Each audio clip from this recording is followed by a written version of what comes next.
মরহুম মুর্শিদ কিবলার জন্মদিন। কে ঘরে থাকবেন সেদিন? পয়লা শ্রাবণের ঘর কেউ থাকবেন? দেখিয়ে দিব সবাইকে ইনশাল্লাহ।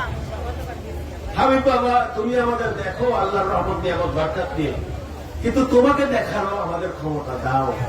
সে রুহানি আলো আমাদের মধ্যে জ্বালিয়ে দাও। সে এলেম দাও, এলমেলে দুনি দাও, তোমাকে পাওয়ার শক্তি দাও। তুমি তো বলে গিয়েছো চোখ বন্ধ করে ডাক দিতে যেন হাবিব বাবা হাজির হয়ে যেতে। সেই শক্তি দাও তোমাকে ডাকা, সে ভক্তি দাও, সে ঈমান দাও, সে আমল দাও। ইমাম শেরে বাংলা রহমতুল্লাহ আলাইহি যখন বাউহান্ডারির রওজা পাকে ঢুকে যেন বাউহান্ডারির কোরআন তিলাওয়াত দেখেছেন এবং শুনেছেন, আমরাও যেন সেই ইমানি শক্তি নিয়ে তোমার রওজা জিয়ারতে যেতে পারি। হযরত কেবলা বাউহান্ডারি কেবলা সেই বাবা হাবিব বাবা কেবলা সেই ভাবে ডাকবে।